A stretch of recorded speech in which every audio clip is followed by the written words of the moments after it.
నేను చదువుతున్నాను. అయితే సమూహములుగా కూడుదానా, సమూహములుగా కూడుము. శత్రువులు మన పట్టణము ముట్టడి వేయుచున్నారు. వారు ఇశ్రాయేలీల న్యాయాధిపతిని కర్రతో చెంప మీద కొట్టుచున్నారు.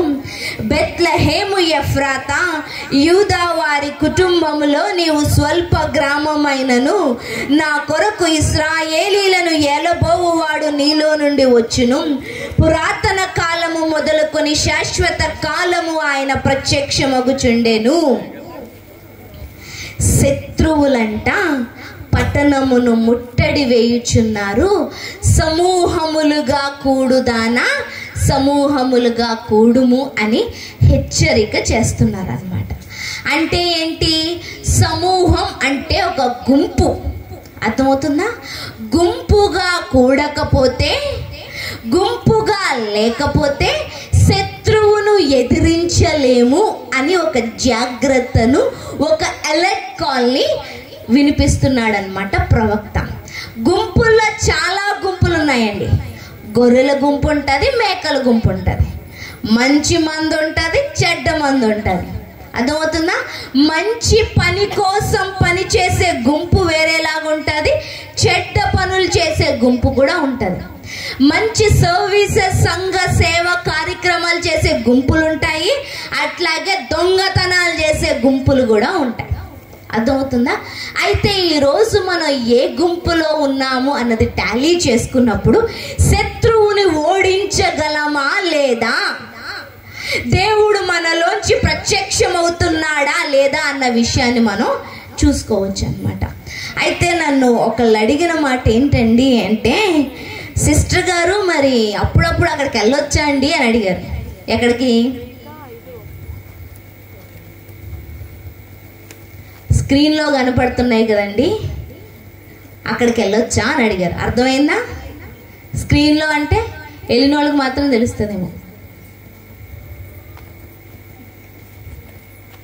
వాక్యం స్క్రీన్లో చెప్తారండి, టీవీలో చెప్తారు. మరి అక్కడికి వెళ్ళి మేము ఇచ్చేసి వస్తామండి, ప్రార్థన చేయించుకొని వస్తామండి, మరి వెళ్ళొచ్చా అని అడిగారు. నేను అన్నాను, వెళ్ళమ్మా, నీ ఇష్టం. ఆ గుంపులో ఉండాలి, దేవుడి గుంపులో ఉండాలి, నిన్ను క్రమశిక్షణలో నడిపించాలి, నీకు నాయకుడు ఉండాలి. తండ్రి ఒక్కడే ఉంటాడు, నలుగురితో కలిసి తల్లి కనలేదు. తండ్రి ఒక్కడే ఉంటాడు, తల్లి ఒక్కరే ఉంటారు. కాపరి, ప్రాణం పెట్టే నిజమైన కాపరి ఒక్కరే ఉంటారు. మనని క్రమశిక్షణలో పెట్టే వాళ్ళు ఒక్కరే ఉంటారు.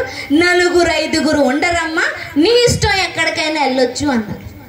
ఎందుకు ఈ మాట చెప్తున్నాను తెలుసా? సమూహములుగా కూడుదానా, సమూహములుగా కూడుము. మనది ఏ గుంపండి? నిజమైన కాపరి ఏం చేస్తాడు అంటే, నువ్వు తప్పు చేస్తే ఒక్కటిచ్చి అది కాదు మార్గం ఇది అని చెప్తాడు. అదవుతున్నా? అసలు కాపరే కాని వాడు ఏం చెప్తాడు అంటే, నువ్వు వస్తే చాలు, నువ్వేం చేస్తున్నావో, ఎటు తిరుగుతున్నావో, ఎటు పోతావో, ఇంటి దగ్గర నీ జీవితం ఏంటో, బయట నీ జీవితం ఏంటో, రోడ్డు మీద ఎట్లున్నావో నాకు అనవసరం, ఇక్కడికి వచ్చి వెళ్తే చాలు, ఆ గుంపులో కనబడితే చాలు అంటారు కొంతమంది. అది నిన్ను అక్కడ తీసుకెళ్ళదు. టు బీ ఫ్రాంక్గా చెప్తున్నాను, కొన్ని మాటలు కఠినంగానే ఉన్న నిజం, వాస్తవం ఎప్పుడు కూడా కొంచెం కఠినంగానే ఉంటుంది. మనం ఏ సమూహానికి, శత్రువుని ఓడించాలి అంటే శత్రువు కన్నా బలం ఎక్కువ ఉండాలండి. అర్థమవుతుందా? శత్రువుని ఓడించాలి అంటే శత్రువు కన్నా తెలివి ఎక్కువ ఉండాల. శత్రువుని చేరుకోవాలి, శత్రువుని మన పైన ఓవర్కమ్, అధిగమించకుండా చెయ్యాలి అంటే శత్రువు కన్నా జ్ఞానం ఎక్కువ ఉండాలా. శత్రువు కన్నా మన నీతి, మన మార్గము ఎప్పుడైతే సరిగ్గా ఉంటాయో అప్పుడు ఏం చేస్తాం? శత్రువుని ఓడించగలుగుతాం. మనకి మార్గమే తెలీదు, నీతే తెలీదు, గమ్యమే తెలీదు, మన పిలుపే తెలీదు, మనం ఎక్కడుంటున్నామో, ఎలా ఉంటున్నామో తెలీదు, అసలు మన శత్రువే మనకు తెలీదు. అదవుతుందా? అలాంటి జీవితాలన్నీ కూడా తారుమారైపోతూ ఉంటాయి. ఈరోజు క్రిస్మస్ని మనం జరుపుకుంటున్నాం. కొద్ది క్షణాల్లో వీఆర్ క్రాసింగ్ ఇన్ టు 2024. మనము 2024లోకి వెళ్తున్నాం. అది ఆశీర్వాదకరంగా గొప్పగా మన జీవితాన్ని ఉంచాలి అంటే మనకి కూడా కొన్ని స్టాండర్డ్స్ ఉండాలండి. నీతిమంతుల ప్రార్థన వైపు ఆయన చెవులు ఎప్పుడూ ఉంటాయంట. అర్థమవుతుందా? అంటే ఏంటి? నీతిగా బ్రతికేవాడు అని అర్థం. ఒక్క భార్యతోటే ఒక్క భర్తతోటే వెళ్తే పెళ్లి జరిగితే దాన్ని ఏమంటారు? పవిత్రమైన వివాహ బంధం అంటారు.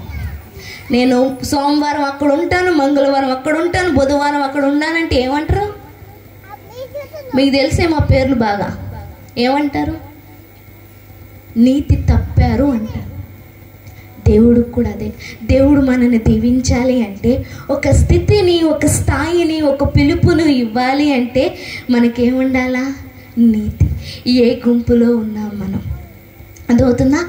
ఈ ఆత్మీయ సంఘము లేకపోతే ఆత్మీయ పొలము లేదంటే ఆత్మీయ నాయకుడు, నన్ను కన్నవాడు, ఆత్మీయంగా నన్ను పెంచుతున్నవాడు ఏం చేస్తాడంటే, నువ్వు ఎక్కడున్నావు, ఎక్కడ పడిపోతున్నావు, నీకు ఎంత వచ్చు ఎంత రాదు, నిన్ను ఎక్కడ సరి చెయ్యాలి, ఎక్కడ వంచాలి, ఎక్కడ నిలబెట్టాలి, ఎక్కడ వాడుకోవాలి, ఏ బాధ్యత ఇవ్వాలి అని తెలుసుకొని ఆ ప్రయాణానికి నిన్ను సిద్ధపరుస్తాడు. అర్థమవుతుందా? చెప్తున్నాను. గుంపుగా సమూహంగా కూడకపోతే శత్రువుతో యుద్ధం చేయలేము. ఒక్క పోరాటం కాదమ్మా ఇది. ఒక్కరిగా వెళ్తే ఏం చేస్తాం? పడిపోతాం. చెప్తున్నాను కదా, అక్కడ ఇక్కడ ఎక్కడెక్కడో ఉంటే ఏం చేస్తాం? పోరాటంలో ఓడిపోతాం. మీ అందరికీ తెలిసిందే. నలుగురు వెళ్తే ఏంటి? శబ్దం ఎక్కువ వస్తుంది.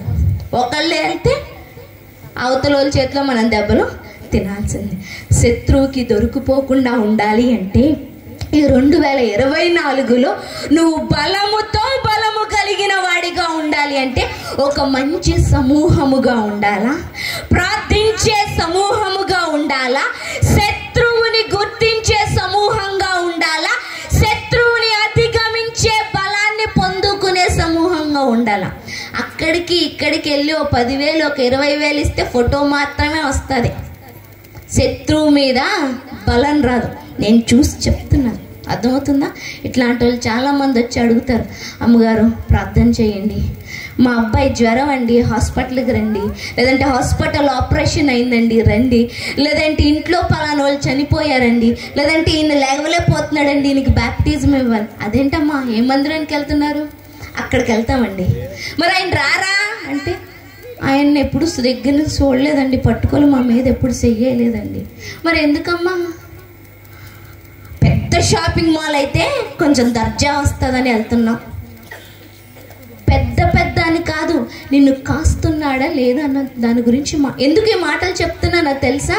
అదే పొలములో ఉండని బోయాజు రూతుతో చెప్పాడు, అదే పొలములో ఉంటే యవ్వనులు పోకిరి వాళ్ళు నిన్ను ముట్టకుండా నేను మాట చెప్తాను అని ఒక జీవోని లేదంటే ఒక మాటను వదిలినప్పుడు, అదే పొలంలో ఉన్నప్పుడు ఎవడు ఆమె తాకలేదు తెలుసా?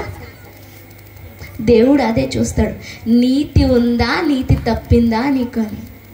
ఈరోజు నిన్ను ఆశీర్వదించాలి, నిన్ను హెచ్చించాలి, ఆత్మీయంగా ఒక బాధ్యతను ఇవ్వాలి అనేసి అంటే ఎవరెవరితో ఫోటోలు తీసుకుంటే ఆ ఫోటోలు పరలోకంలో కనిపించవమ్మో. అర్థమవుతుందా? నాతో ఫోటో, నేను చెప్తున్నాను కదా, అప్పుడప్పుడు వచ్చేదాన్ని నేను కూడా. నాతో ఫోటో దిగినా, నాతో షేక్ హ్యాండ్ ఇచ్చుకున్నా కానీ పరలోక రాజ్యంలో కనిపించవు. దేవుడి కోసం సిద్ధపడుతూ ఉంటే, దేవుడి కోసం మన కోసం ఒక నాయకుడిని దేవుడు సిద్ధపరిచి ఉంచాడు. అదే పొలములో ఉన్నప్పుడు, అదే సమూహములో గుంపులో ఉన్నప్పుడు మనం సిద్ధపరచబడుతూ ఉంటాం. అర్థమవుతుందా? ఈరోజు ఆ సమూహంలో ఉన్నామా లేదా అన్న విషయాన్ని చెక్ చేసుకుందాం. శత్రువులు మన పట్టణమును ముట్టడి వేయుచున్నారు. వారు ఇశ్రాయేలుల న్యాయాధిపతిని కర్రతో చెంప మీద కొట్టుచున్నారు. బెత్లెహేమా ఎఫ్రాతా, యూదా వారి కుటుంబములో నీవు స్వల్ప గ్రామమైనను నా కొరకు ఇశ్రాయేలీలను ఏలబోవాడు నీలో నుండి వచ్చును. ఎప్పుడైతే మనకు నీతి ఉంటుందో, ఎప్పుడైతే ఒక మార్గం గుండా ప్రయాణం చేస్తామో, ఎప్పుడైతే దేవుడు చెప్పుతున్న దాన్ని సత్యాన్ని వింటామో, నువ్వు చిన్న అయినా ఒక్కటైనా లేకపోతే చిన్న మందైనా చిన్న గుంపైనా కానీ దేవుడు నీలోంచి ఉద్భవించటానికి, నీలోంచి కనిపించటానికి, నీలోంచి మాట్లాడటానికి, నీలోంచి చూడటానికి, నీలోంచి ప్రత్యక్షం అవ్వటానికి ఇష్టపడతాడంట. అర్థమవుతుందా? పెద్ద గుంపులోను లేకపోతే నీతి తప్పిన ఎక్కడెక్కడో దారి తప్పుతూ ఉంటే గాడ్ విల్ నాట్ కన్సిడర్ అస్. దేవుడు మనల్ని ఒప్పుకోడు. ఎక్కడుండాలా? నీతిగా ప్రార్థించే సమూహంలో, ప్రార్థించే గుంపులో ఉన్నప్పుడు దేవుడు మనం ఏం చేస్తాడు? స్వల్ప గ్రామమైన, అర్థమవుతుందా? ఎందుకు యూదా ఎఫ్రతా అనేసి ఆయన మాట్లాడుతున్నాడు తెలుసా? ఎన్నిక లేని పట్టణం, చిన్న ప్రాంతం, గొప్ప పేరు గాని గొప్ప రాజులున్న పట్టణం కాదది. కానీ నమ్మకంగా దేవుణ్ణి విడిచిపెట్టకుండా ఉంది కాబట్టి ఏం చేస్తున్నాడు దేవుడు? ఆ ఎఫ్రాతా ప్రాంతాన్ని దేవుడు ఎన్నుకుంటున్నాడు. మన నమ్మకత్వాన్ని దేవుడు చూస్తాడండి. నిజమైన క్రిస్మస్ ఏంటి అంటే నీ నిజమైన క్రీస్తుకి, నీ నిజమైన తండ్రికి, నీ నిజమైన భర్తకి, నీ నిజమైన నీ కోసం నిజంగా వచ్చిన కాపరికి నువ్వు నిజంగా నమ్మకంగా ఉంటే అది నిజమైన క్రిస్మస్. ఇన్ని సంవత్సరాలు క్రిస్మస్ వెళ్ళిపోతున్నాయి, న్యూ ఇయర్లు వెళ్ళిపోతున్నాయి. బతుకులు మారకపోతే, జీవితాలు మారకపోతే, లక్షణాలు మారకపోతే, మార్గాలు మారకపోతే, ఆలోచనలు మారకపోతే, మన జీవిత విధానం మారకపోతే how could God will call you in his warfield? ఆయన యుద్ధ రంగంలోనికి నిన్నెట్లా పిలుస్తాడు? ఆత్మీయ జీవితం అంటే ఇచ్చే ప్రభువా, దీవించే ప్రభువా కాదు. ఆత్మీయ పోరాటం అంటే శత్రువుని ఓడించటం.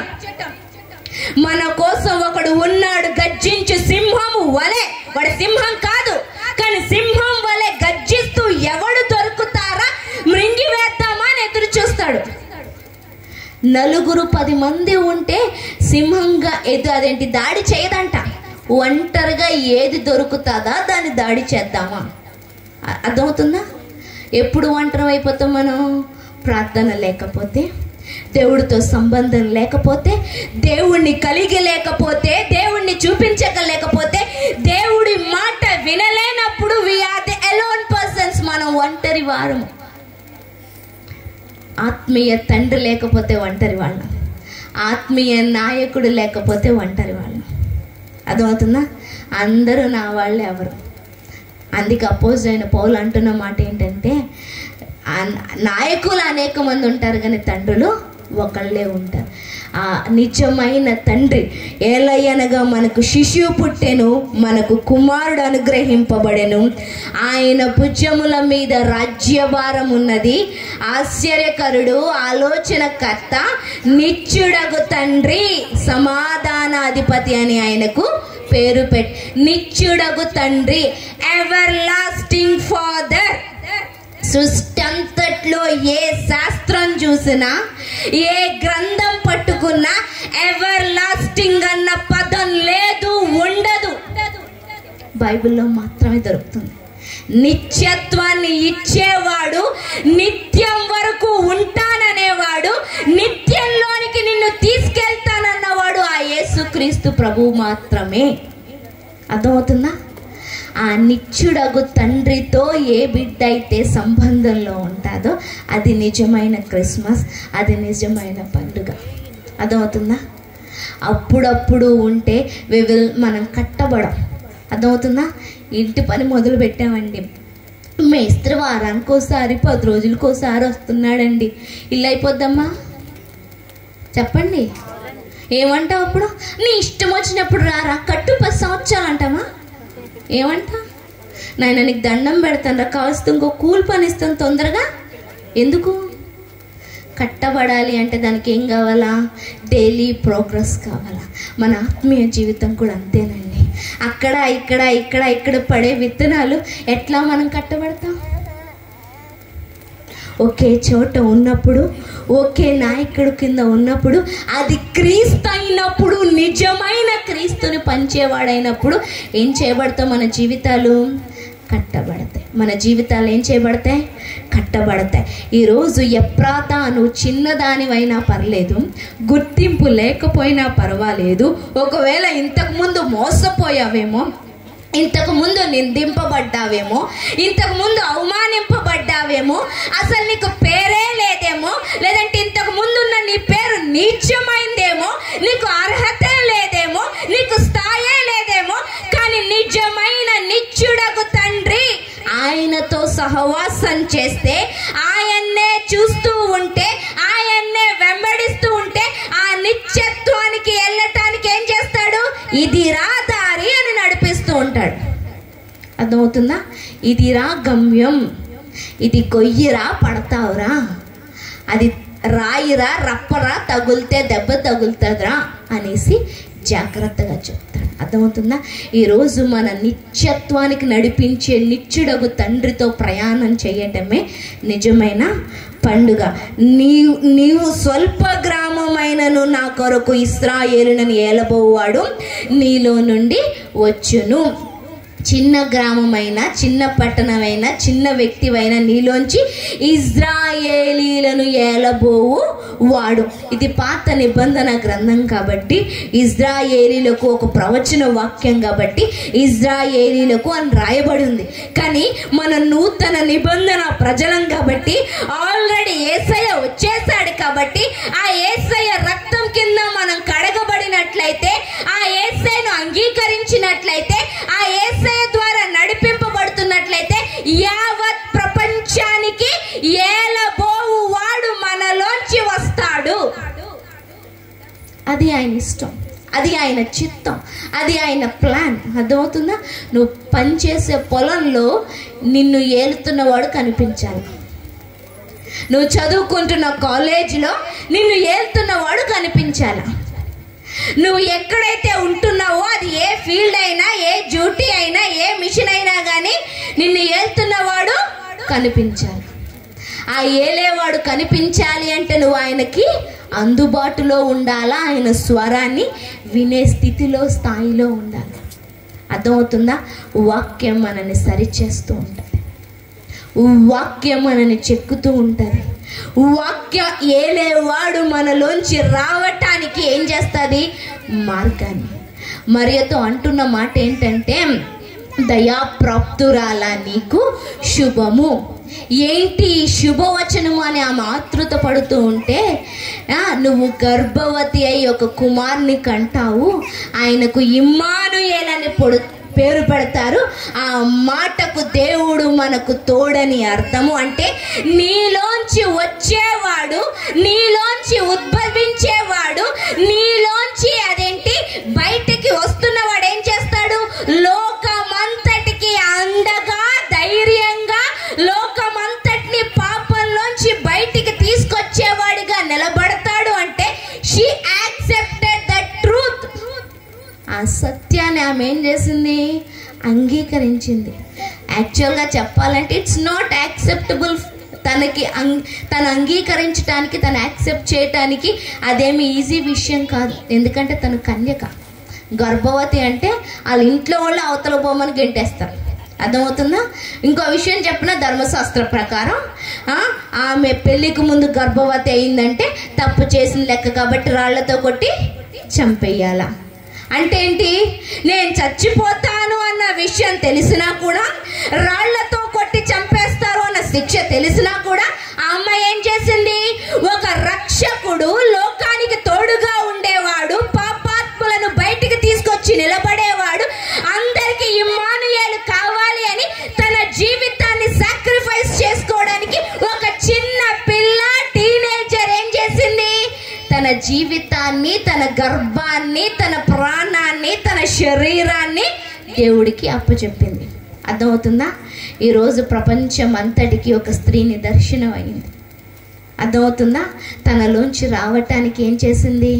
ఒక మార్గాన్ని ఓపెన్ చేసింది. ఫస్ట్ అన్ని ఇంపాసిబిలిటీసే. అంటే ఏంటి?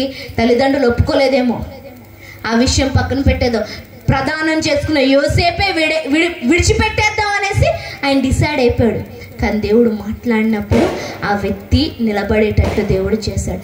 ఈరోజు క్రీస్తు మనలోంచి రావటానికి కొన్నిసార్లు మన ఆలోచనలు అంగీకరించవండి. అర్థమవుతుందా? కొన్నిసార్లు మనతో ఉన్న మన కుటుంబం మనల్ని వ్యతిరేకిస్తుందండి. మన వీధిలో ఉన్న వాళ్ళు వ్యతిరేకిస్తారండి. వెళ్ళిపోయావమ్మా అన్న మాటలు చాలా వినపడతాయండి. అదంట ఇదంట ఇంకేంటేంటో అంట అన్న మాటలు ఇంకా చాలా వినపడతాయి. అర్థమవుతుందా? వాటన్నిటినీ కూడా మౌనముగా భరించి ఏ వ్యక్తి అయితే నిలబడతాడో ఆ వ్యక్తిలోంచి అంట ఇశ్రాయేల్ అంటే ప్రపంచాన్ని ఏలేవాడు బయటకు వస్తాడంట.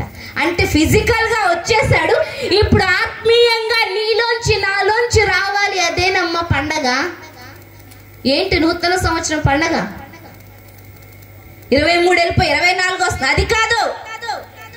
మన జీవితంలో టైమింగ్ పెరుగుతుంటే నాలో క్రీస్తు పెరగాల, టైమింగ్ పెరుగుతుంటే నా ఆత్మీయ జీవితంలో స్థాయి పెరగాల, టైమింగ్ పెరుగుతుంటే నా ఆత్మీయ జీవితంలో అధికారం పెరగాల, టైమింగ్ పెరుగుతుంటే నా ఆత్మీయ జీవితంలో క్రీస్తు మహిమ అధికం అధికం అధికం అవ్వాలా. ఆ మహిమ కనబడకపోతే, ఆ స్థాయి కనబడకపోతే, ఆ ప్రత్యక్షత ఆ దేవుడు కనిపించకపోతే ఎన్ని ఇయర్స్ వచ్చినా వేస్టే. అర్థమవుతుందా? ఎన్ని ఇయర్స్ వచ్చినా కూడా వేస్టే. ఈరోజు క్రీస్తు నీలో కనిపిస్తున్నాడా? క్రీస్తు నీలో కనిపిస్తున్నాడా? క్రీస్తు నీలోంచి బయటికి రావాలని ఆయన ఇష్టపడుతున్నాడు. ఏలేవాడంట. అర్థమవుతుందా? ఏలేవాడంట. ఇప్పుడు మా ఇంట్లో కానీ పోనీ మీ ఇంట్లోనే ప్రెసిడెంట్ గారు, మీ తండ్రో లేకపోతే మీ అన్నో లేకపోతే మీ అక్కో మీ అమ్మో ప్రెసిడెంట్ అయ్యింది, ఎట్లా ఉంటుంది ఇప్పుడు నీ పరిస్థితి? 5 సంవత్సరాలేనండి ప్రెసిడెంట్కి. పంచాయతీ పోనీ ఎమ్మెల్యే 5 సంవత్సరాలు. ఇప్పుడు మీ డాడీ కానీ మీ మమ్మీ కానీ లేదంటే నువ్వే ఎమ్మెల్యే అయ్యావు, ఎట్లా ఉంటుంది? కాలర్ ఎగరేసుకుంటూ ఇంకా అధికారం నాది, రోడ్డు నాది, ఎటైనా తిప్పుతాను, ఎటైనా వెళ్తాను. చెప్పరా నీ సమస్య ఏంటో? మా డాడీకి చెప్తాను. చెప్పమ్మా నీ సమస్య ఏంటో? మా అమ్మకి చెప్తాను. సాల్వ్ చేసేస్తా అంటావా లేదా? అయ్యయ్యయ్యో నేనే అడుక్కుంటున్నాను రా మా అమ్మ దగ్గర, మా నాన్న దగ్గర, ఇంక నీకేం చెప్పను రా అంటామా? చెప్పండి. ఏలేవాడు మనలోంచి వచ్చినప్పుడు, ఏలేవాడు మనలోంచి కనిపిస్తున్నప్పుడు మనకి కూడా దర్జా ఉంటుంది, మనకు కూడా అధికారం ఉంటుంది, మనకు కూడా ఆ యొక్క మహిమ. అంటే చెప్పిన ఆయన సింహాసనంలో నిన్ను కూర్చోబెడుతున్నాడమ్మా. శరీరం నీది, ఆత్మ అయింది. అర్థమవుతుందా నేను చెప్తున్నాను? శరీరం నీది, ఆత్మ అయింది. ఒకటే సింహాసనం, ఒకటే కుర్చీ, ఇద్దరు కూర్చుంటున్నారు. శరీరకంగా నువ్వు కూర్చుంటున్నావు, ఆత్మీయంగా ఆయన కూర్చుంటున్నాడు. నీలోంచి ఆయన చూస్తూ, నీలోంచి మాట్లాడుతూ, నీ చేతి ద్వారా, నీ నోటి ద్వారా ఆయన ఏం చేస్తున్నాడు? ప్రపంచానికి వెలుగుని, ప్రపంచానికి మార్గాన్ని, ప్రపంచానికి నిత్యత్వాన్ని చూపించాలని ఆశపడుతున్నాడు. ఇది కనిపించకపోతే వీఆర్ నాట్ ద క్రిస్టియన్స్. మనం క్రైస్తవులం కాదు. మనల్ని మనం మోసం చేసుకుంటున్నాం, ఒట్టు పెట్టుకోకుండా వైవిని పట్టుకుంటాం. అర్థమవుతుందా? ఏలేవాడు మనలో కనిపిస్తున్నాడా? ఏలేవాడు ఉన్నప్పుడు ఇందాక చెప్పాను కదా, కాలర్ ఎగరేసుకుంటూ తిరుగుతాడు. ఎవరు? ఎమ్మెల్యే కొడుకు అనేసి.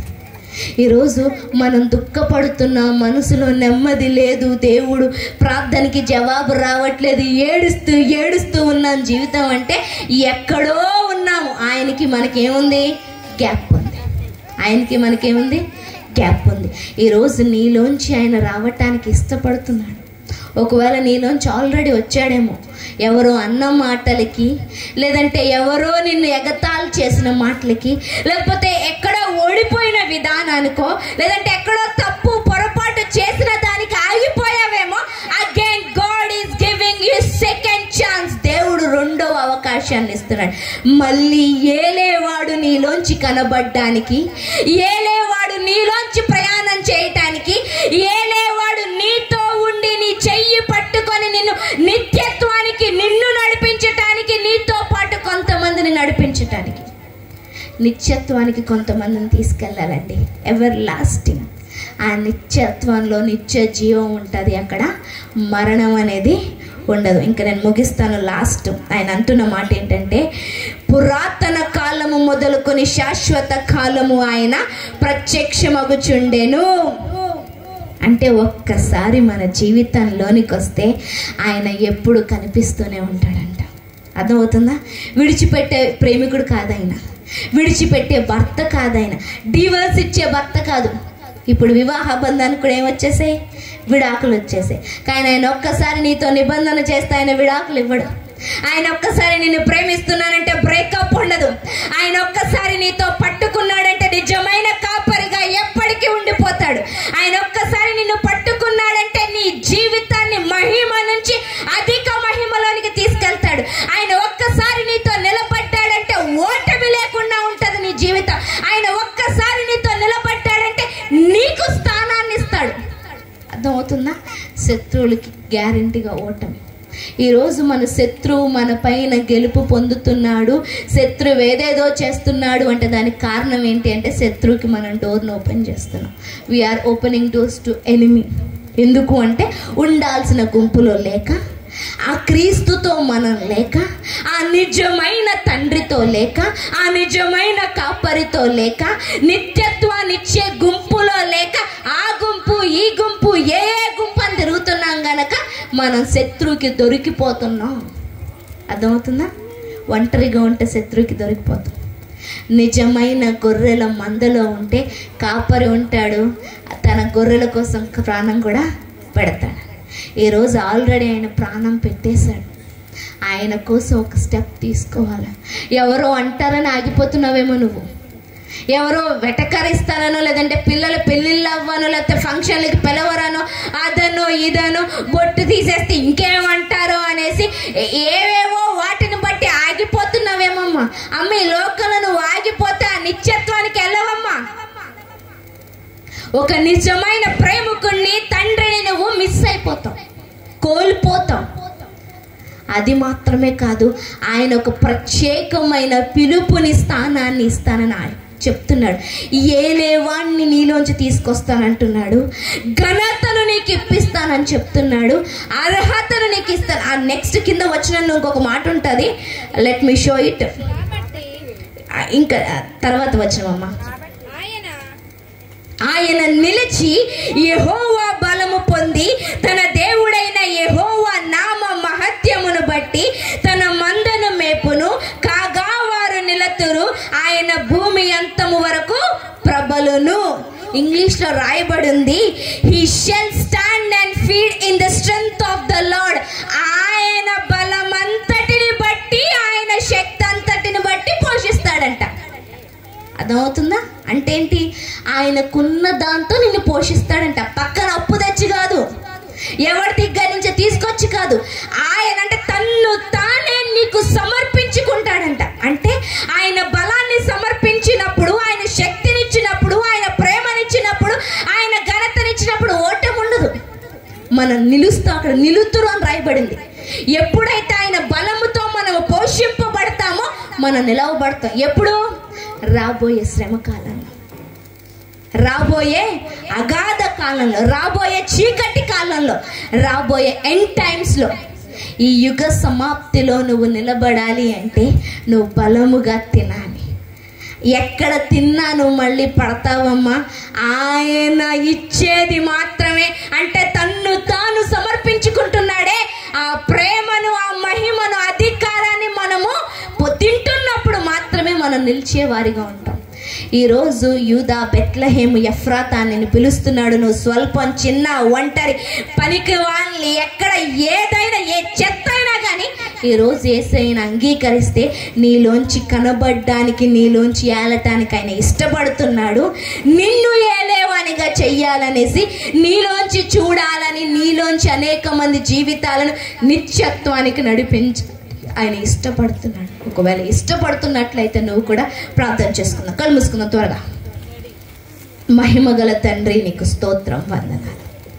రాజ్యానికి వందనాలు. నిత్యత్వానికి నడిపించేవాడు నువ్వు ఒక్కడవే.